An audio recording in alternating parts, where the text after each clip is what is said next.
Speaking of outrage, we heard from some House Democrats today after a meeting with James Comey, and they expressed all kinds of emotions: anger, concern, lost confidence, yes, outrage, and I think Washington psychiatrists are going to be doing a brisk business in the years ahead. we're hearing some Democrats saying that they have no confidence in the director of the FBI at this point, and that they don't feel like he's fit to do the job. I mean, hearing these strong words coming from Democrats, I mean, we knew obviously some of that sentiment was there, but at this point, Americans have heard anger and doubts coming from both sides related to the FBI and the intelligence community over the past couple of weeks. What are your thoughts on hearing this and the indication of deep problems that the American public now sees laid bare? Yeah. Well, again, I think it is really important to make sure that we don't draw too many parallels between these two different situations.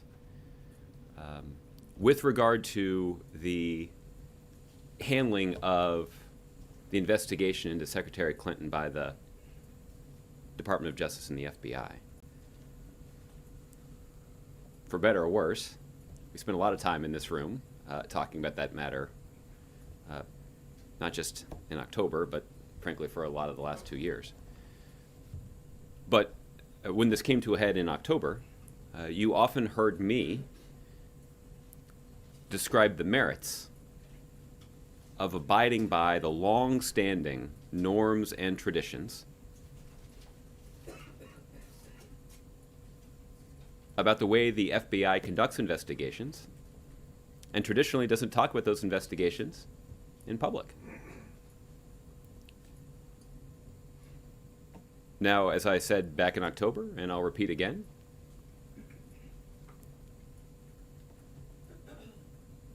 the president does not at all believe that Director Comey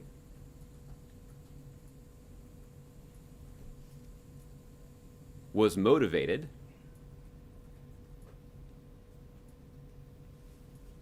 by a desire to influence the outcome of the election. But there are long-standing norms and traditions that have served senior Department of Justice officials well over the years. Now, there's also, as was announced yesterday by the Inspector General, there's now an independent investigation into this matter. And that certainly is going to limit the degree to which I can discuss it. That investigation was initiated at the sole discretion of the independent Inspector General. That's the way the process should work. And presumably when he's got some findings to release, presumably he'll be in a position to do that publicly. You know, with regard to the situation with the intelligence community, I think it's different because I think what you've heard from the intelligence community, including from Director Clapper in the statement that he released just a couple of days ago, is that the intelligence community feels a strong responsibility to communicate to senior officials as much as possible about what they know and as much as possible about the information that is available to them. Now, what Director Clapper also said in that statement was he expressed confidence that the intelligence community was not the source of those leaks. I verified for you before that the White House is not the source of those leaks. And I think all of that is an indication that both the intelligence community with regard to this matter and the White House with regard to this matter is following long-standing precedent and tradition and norms and guidelines that have served generations of White House officials and intelligence officials well. So I think that's why I would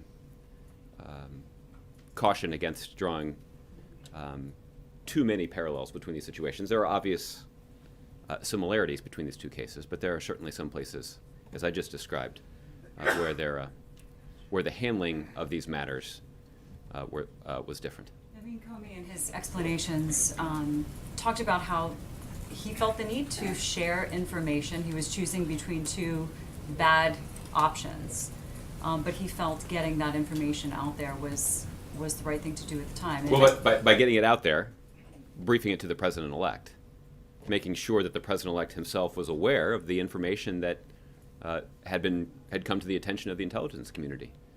He stated in his statement that he could not, at this point, confirm the accuracy of the report. But I'll leave it to him and other intelligence officials to describe how they describe this information to the president-elect.